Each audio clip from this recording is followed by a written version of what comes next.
parle dans le 7h40. Peut-on bâtir sa vie sur les conseils des coachs de vie des réseaux sociaux? Voici la thématique de ce matin. Peut-on bâtir sa vie sur les conseils des coachs de vie des réseaux sociaux? Parce qu'on s'est rendu compte que depuis un sacré temps, il y a tellement de coachs sur les réseaux sociaux et elles sont nombreuses ces dames-là qui vont s'abreuver à cette source, qui à chaque fois vont écouter ce que dit le coach et finalement c'est le conseil du coach qui est mis en avant au détriment des conseils de la famille.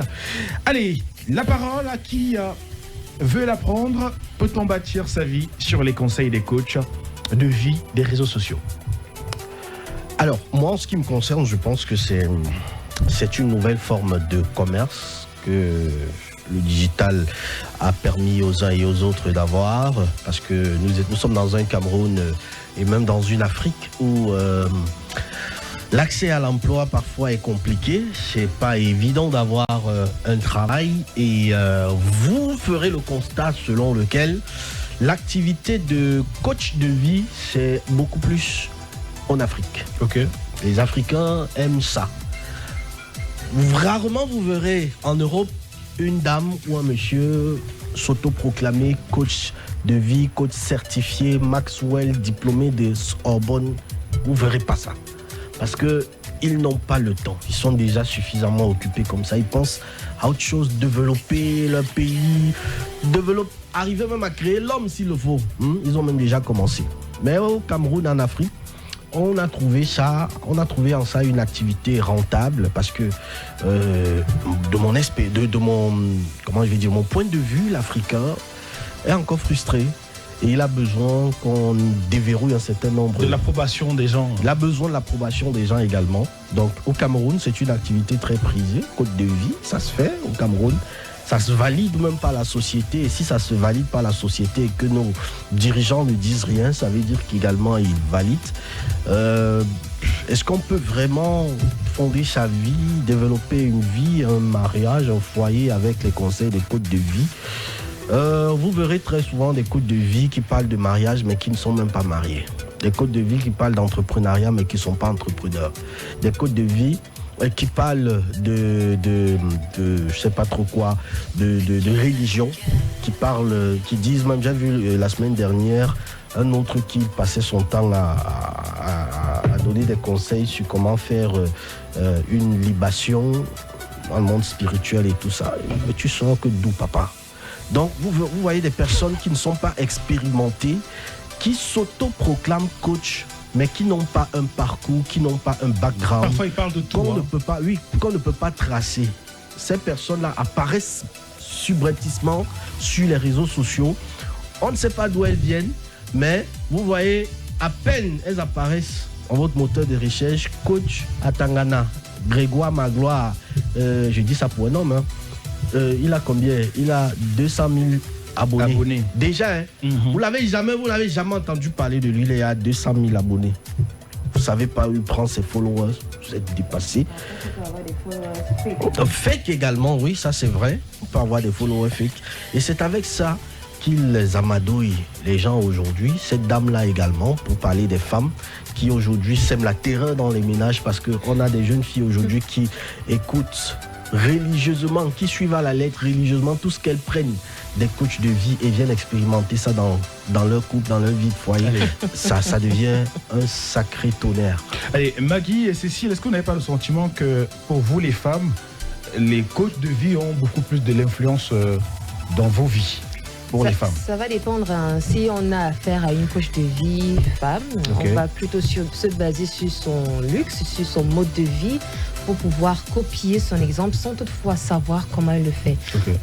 Moi, je dirais oui et non dans le sens où oui, pourquoi? Parce que on peut avoir des influenceurs, influenceuses qui donnent des conseils sur la base de leur propre expérience. Non, parce qu'à un moment donné, on peut entrer dans le système de gourou. Ou s'ils disent, ça veut dire que c'est une vérité absolue et donc ça crée un danger dans notre vie quotidienne. Donc moi je dirais que vie ta vie normalement ne te base pas forcément sur les expériences de ces coachs de vie, coach matrimonial et j'en passe. Parce que d'une part, il ne va pas toujours comprendre ce que tu vis ou ce que tu ressens ou ce que tu traverses. Donc c'est souvent compliqué de se faire comprendre par ces coachs-là. Ok. Donc, on est beaucoup plus dans le suivisme aussi. Donc non, j'ai eu tel coach-là qui m'a suivi et ça a marché. Et toi aussi tu pars. Pourtant c'est pas le même cas, c'est pas le même problème, c'est non plus la même personne. Et forcément, on va pas s'en sortir. D'accord. Ton avis, Cécile? Oui, moi, je pense qu'aujourd'hui, ce qu'on a sur les réseaux sociaux, ce sont des Camerounais ambitieux et qui sont en train de profiter de la plus-value du digital. C'est-à-dire qu'il suffit de faire quelques lectures de mentalisme, de parcourir des livres de psychologie et puis revenir redonner ça aux uns aux autres en forme de mantra. Qui t'a fait des histoires fake en disant c'est une dame qui m'a dit que son mari lui a fait ça, mais je me rends beaucoup compte que ça tourne beaucoup plus autour du sexe, autour des relations hommes-femmes, et comme les Camerounais aiment bien le sensationnel, donc ça reste assez cloîtré là-dedans. Moi personnellement, je pense que ces personnes n'ont pas toujours la capacité de fournir des documents. Parce qu'on peut se former en coaching en ligne et avoir des certifications, ce ne sont pas des diplômes, mais est-ce qu'ils ont même souvent ces certifications? Pas à ma connaissance. Ensuite, est-ce que les conseils qu'ils abordent, que ce soit les coachs femmes ou hommes, sont contextualisés à nos cultures et à nos traditions? Je ne pense pas non plus. Moi, je pense que c'est des gens qui essaient justement juste de tirer leur épingle du jeu, qui font un peu de mentalisme. Comme je le dis, aujourd'hui... les gens ont du mal peut-être à se mettre en couple, à se marier, et lorsqu'ils sont mariés, à maintenir ce mariage, ils divorcent plus. Donc on a vu une problématique et on s'est dit on va surfer là-dessus, ça va ramener beaucoup de personnes et ça se voit que ça ramène beaucoup de personnes autour. Maintenant, est-ce que ce qu'ils disent, moi j'écoute les coachs, pourquoi? Parce que moi à la base, moi-même j'ai ma propre culture. Donc quand un coach par exemple dit quelque chose, il y a ceux quand même qui ont l'honnêteté de dire j'ai lu dans tel ouvrage, tel psychologue a dit ceci, et si moi je ne vois pas ça, je ne te suis plus, parce que ça prouve que tout ce que tu dis, ça peut être du charabia. Une fois qu'il y a la référence, ça me permet moi-même de créer ma propre banque de lecture, et je vais moi-même à la source pour essayer de voir quel est ce psychologue qui a pensé ainsi. Mais en dehors de ça, en dehors de ma culture, moi je ne pense pas que ce soit des conseils qui puissent vraiment nous aider. Mais il y a un problème quand même, c'est qu'aujourd'hui les Camerounais sont étouffés et on a besoin pour combattre la dépression, on a besoin d'avoir un exutoire qui ne soit plus forcément nos proches et nos familles. Et ça pose justement la question des centres d'écoute. Il faut qu'on crée des centres d'écoute, ce que vous pouvez appeler les psychanalystes ou comme vous voulez, mais des gens qui peuvent être disponibles pour écouter la jeune maman qui n'arrive pas à s'en sortir, les messieurs qui sont victimes d'infidélité. Il faut qu'on trouve le moyen de pouvoir permettre aux Camerounais de s'exprimer. Vous verrez qu'en contrepartie, ces coachs, entre guillemets, n'auront plus autant de valeur sur le marché. Allez, 7h48 minutes, on s'est rendu compte qu'ils sont nombreux qui ont toujours besoin de l'approbation ou encore du regard des autres pour véritablement valider leur vie. Vous êtes dans votre couple, vous êtes dans votre relation et il y a un problème. Au lieu d'aller demander à votre père ou à votre mère, vous partez regarder un coach je ne sais qui vous parle selon son expérience, qui pourrait ne pas marcher dans votre vie, qui parfois n'a pas de connaissance de ce qu'il raconte en termes de coaching, et finalement vous vous retrouvez à côté de la plaque. Elles sont nombreuses, oui. Quand justement on validait cette thématique, je pensais beaucoup plus aux femmes, parce que réellement dit, difficilement les hommes vont s'asseoir pour écouter un autre homme leur donner des conseils dans... je ne sais pas si c'est un problème d'ego, te dire comment il faut entretenir sa copine ou encore... Parce qu'en réalité, on a un problème dans nos différentes vies aujourd'hui à cause de tous ces conseils qu'on reçoit sur les réseaux sociaux. Parce que tel a donné une voiture...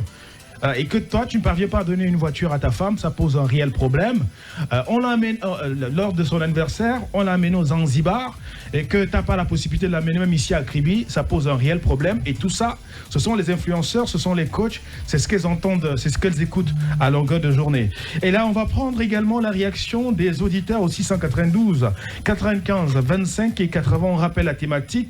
Peut-on bâtir sa vie sur les conseils des coachs de vie des réseaux sociaux? Ah oui, parce que il faut le dire, les coachs des réseaux sociaux et les coachs dans la vraie vie, honnêtement, c'est pas la même chose. C'est vraiment pas la même chose. Alors, si vous avez besoin d'un coaching, allez, il y a votre mère, il y a votre père, il y a vos tantes qui peuvent justement vous donner des conseils en votre vie. Et souvent, Joël l'a dit, ces coachs-là qui vous parlent de famille, qui vous parlent de mariage, pour la plupart, ne sont pas mariés. Ouais, c'est vrai. Ils ne sont pas mariés. Je ne pense pas que ce soit un problème. Hein. Les prêtres bénissent les mariages, ils ne sont pas mariés. Hein. Non. Tous les gynécologues qui font accoucher des femmes n'ont jamais Au moins porté les d'enfant. prêtres, au moins les prêtres font 10 ans de formation au séminaire. Un gynécologue de sexe masculin qui n'a jamais porté d'enfant. Hein. Quand il dit à la dame la grossesse, madame, ça fait mal, il ne sait pas ce que c'est en fait. Le prêtre au moins fait 10 ans de formation au grand séminaire. Les coachs de vie ont fait combien d'années de formation? Vous voyez une dame qui se lève de chez elle parce que la galère l'a chicoté. Elle vient, elle crée une page Facebook là, ou bien elle achète une autre page Facebook et a monétisé, c'est pas trop quoi. Et elle vous met là que coach Lydie certifié, machin, coach Chéri Pat. Conjugation. Allez, on va prendre cet auditeur. Et c'est comme ça que les couples sont brisés aujourd'hui. Allez, on va prendre le tout premier auditeur ce matin. Hey, les amis, séparez-vous. Allez, bonjour. Allô? Bonjour. Oui, bonjour. Comment je vous appelle? Bienvenue. Oui, merci. Oui, alors, j'aimerais apporter ma pierre à l'édifice concernant le célibat. Bon, moi je me dis, les coachs ne sont pas tous faux. Hein. Il y a des coachs qui subissent vraiment des formations et qui obtiennent vraiment leur diplôme certifié. Cependant, moi je pense que l'expérience aussi se base sur le vécu. Ça veut dire on acquiert de l'expérience au fur et à mesure. On ne peut pas tout simplement se baser sur les conseils du coach pour avoir les solutions à un nombre de problèmes. Je crois qu'il faut vivre par la situation soi-même et avoir une certaine expérience pour pouvoir... Allez, on a un problème d'écoute avec cet auditeur. Finalement, si on veut à chaque fois écouter les coachs, on n'aura plus d'expérience pour sa propre vie. Hein. On sera en train de vivre la vie des autres. Et tout à l'heure, tu as pris l'exemple en parlant du prêtre. Voilà, il y a l'auditeur qui tempête. Allô, bonjour. Allô. Bonjour. Comment je vous appelle, monsieur? Bienvenue. Moi, c'est Valdani. Valdani. Oui. Bonjour, Patricia. Attends, oui, on vous écoute. Je vais donner ton avis. Oui, par rapport aux coachs qui donnent les conseils dans les réseaux sociaux. Ok. En ce que moi je connais, parce que j'ai eu aussi à voir certaines personnes autour de moi qui me donnent des conseils qui ont marché. Ce n'est pas tout le monde qui donne des conseils qui peuvent marcher. Il y a des personnes qui sont douées. Donc je peux dire qu'ils ont le don là, de donner des conseils aux gens, mais eux-mêmes ne peuvent pas bénéficier de ce qu'ils donnent des conseils à certaines personnes qui sont à l'extérieur. Donc je suis pour que certaines personnes donnent des conseils aux autres personnes. Ça marche. Pour ça c'est vrai, ça marche. Moi qui vous parle, j'ai jamais bénéficié. Ok. Allez, merci monsieur et bonne journée à vous. J'espère que le jour que ça va pas marcher, il va aussi venir dire. Oui, parce que finalement les coachs... Il a dit certains. Oui, parce que les coachs finalement, ils ont l'expérience dans tous les domaines. Ils n'ont pas un domaine clé. Quand on va parler de veuvage, ils ont quelque chose à dire. Quand on va parler d'infidélité, ils ont quelque chose à dire. Ils ont des expériences en tout et en n'importe quoi. Et Cécile, tu as très bien fait de lever l'équivoque en me disant tout à l'heure que est-ce que le prêtre qui bénit les mariages, est-ce que lui il est marié? Parce que j'ai particulièrement aimé l'exemple sur le gynécologue. Le gynécologue de sexe masculin. Qui vous dit madame ça va passer. Attends, c'est le gynécologue qui t'a fait lever de la télé pour la radio? Bah on est en plein dans le débat, nous aussi on s'est dit là-bas, mais on va vivre ça. Oui, puisqu'on y est, tu donnes ton avis. Est-ce qu'on peut bâtir sa vie, fonder sa vie sur les conseils des coachs des réseaux sociaux? En une minute, Patricia, s'il te plaît. Bah, fonder sa vie, bâtir sa vie, ça sonne un peu fort. Et puis, surtout fait la précision de coach des réseaux sociaux. Oui. Moi, je disais à la télé en lançant le sujet que même la formulation est déjà une forme exprime déjà le fait que vous soyez réfractaire au conseil d'abord, premièrement. Et puis, je demandais à Joe, si jamais on ne veut pas être d'accord, est-ce que c'est parce que on est assez grand pour avoir sa propre vie ou c'est parce qu'ils sont juste sur les réseaux sociaux? Qu'est-ce qu'il est On est assez grand pour avoir sa propre vie, si tu veux. Réfractaire, monsieur. Non, je suis assez grand pour avoir ma propre vie. Simplement, je suis assez grand pour avoir personne ne peut rien vous apporter. Non, c'est pas ce que j'ai dit. On n'apprend rien de la vie des autres ou des expériences des autres, peut-être. Patricia. La fête, il va finir au commissariat. Il faut que chacun de nous... Pardon, on la voit pas? On ne voit pas. Ah non, Non, on va la voir. Allez, on va prendre cet auditeur 692 95 25 80. Il est parti malheureusement. Il y a le numéro WhatsApp. Le WhatsApp c'est pour les SMS. SMS et WhatsApp. N'appelez pas à ce numéro-là. Patricia, j'ai envie de te dire, il faut que chacun de nous ait de l'expérience pour sa propre vie. Nous ne sommes pas de mannequins, tu vois un peu. Nous ne sommes pas des marionnettes qu'on va téléguider à chaque fois. Non, je refuse ça. Allez, on va prendre cet autre auditeur 692 95 25 80. Bonjour. Bonjour. Comment je vous appelle? Bienvenue. C'est ça pour là, ça. Vous avez suivi grand chose? Ok, on vous écoute, c'est le plus important. Allons-y, on vous écoute. Bon, je suis de bon avis de... Non. Allez-y. Non, en fait, c'est parce qu'il se regarde à la télé, il s'écoute à la télé, il revoit. Il veut faire le tour en même temps. Oh non, on ne peut pas faire tout en même temps. Donc, soit vous parlez avec nous, soit vous écoutez à la télévision. Ça ne sera pas possible. Donc, il faut couper le volume de la télé à chaque fois que vous appelez. Vous coupez le volume de la radio à chaque fois que vous appelez. Ou bien vous sortez de la pièce. Arrête de sourire comme ça. Mais j'attends quand tu donnes des conseils. Mais arrête de sourire comme ça. Mais arrête de sourire. Tu fais du coaching. Mais non, arrête. Ça doit être un coach en téléchargement. Mais moi, je peux coacher quelqu'un dans C'est un coach en téléchargement. C'est comme s'il y a quelqu'un en ligne. Allez, il y a quelqu'un en ligne, bonjour. Bonjour. Vous allez sortir, vous de là. Moi, c'est Kader. Oui, allez-y, on vous écoute. D'accord. Vous savez que nous sommes les Africains. D'abord, on a toujours besoin de conseils. D'abord.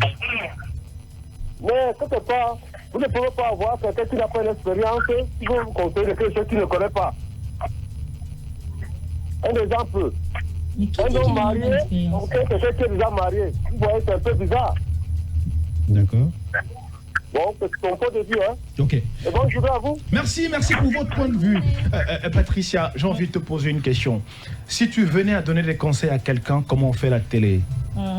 Si tu donnais des conseils à quelqu'un, comment on fait la radio? Auditeur en ligne, ouf. Ah bah non, tu vas répondre à cette question. Allô, bonjour. Bonjour. Comment je vous appelle? Bienvenue, monsieur. Très content d'être avec vous ce matin. Aya Kamel. On vous embrasse fort. Dites-nous. Allô? Oui, dites-nous, on vous écoute. Oui, je pense que bâtir sa vie sur les rapports à l'expérience de quelqu'un d'autre, ça ne vaut pas la peine. Merci, je suis très content de cette réponse-là. Autre chose de pas mon expérience, tu peux essayer de prendre ta vie en main et décider sur ta vie. Parce que tu vas regarder par exemple chez un menuisier, le menuisier n'a pas une bonne chaise chez lui. Ah ouais c'est... Patrice, ça n'a pas de micro chez elle. Il n'a pas un bon lit chez lui.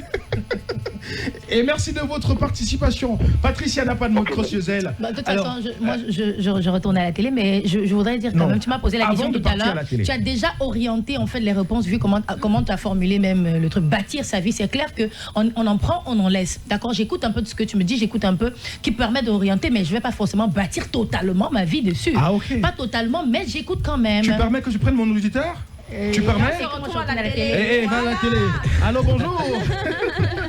Allô, bonjour le tout dernier auditeur, Abdoul, tu peux... Ah non, ce n'est plus possible, mais tout à l'heure on va revenir pour prendre vos réactions au 697 47 19 89. Vous faites des WhatsApp, on va lire vos réactions à l'antenne. On va tourner la pub et juste après ce sera Deutsche Welle. 1996-2026, 30 ans de partage, d'expérience de Renapro Finance SA, source de bien-être et de prospérité mutuelle. Dans le cadre de son plan stratégique global, afin de poursuivre avec rigueur l'exécution de son plan d'investissement et s'adapter aux besoins spécifiques de ses clients, partenaires et mutualistes, Renapro Finance SA ambitionne de renforcer ses fonds propres. De ce fait, procède à l'ouverture de son actionnariat par son entrée en bourse. Nombre d'actions, 400 000. Prix de l'action, 21 000 francs CFA. Période de souscription, du 15 décembre 2025 au 15 mars 2026. Arrangeur chef de file, Afriland, Bourse et Investissement. Place de cotation, BVMAC. Renapro Finance SA, acteur majeur de la microfinance au Cameroun depuis 1996. Quelle heure est-il? Je suis FM. Il est 8h. Info Matin. Bonjour à toutes et à tous et merci de nous rejoindre pour votre édition matinale. Kosivitiassou au micro, il est 7h en temps universel et 8h dans nos studios. C'est parti pour une demi-heure d'actualité et à mes côtés, Carole Assignon. Bonjour Carole. Bonjour Kosivitiassou, bonjour à toutes et à tous. En RDC, autour du médecin Denis Mukwege de l'hôpital de Panzi, survivante et soutien plaide pour faire du 1er mars une journée internationale dédiée au combat du prix Nobel de la paix 2018 pour la dignité des femmes. Au Rwanda, l'opposante Victoire Ingabire conteste la loi qui fonde sa détention dans un recours constitutionnel examiné ce mercredi, et ceci sur fond de débats persistants autour de l'indépendance de la justice au Rwanda. En Iran, la guerre menée par Israël et les États-Unis a déjà fait des centaines de victimes. Nous verrons dans cette édition qu'elle inquiète aussi en Afrique où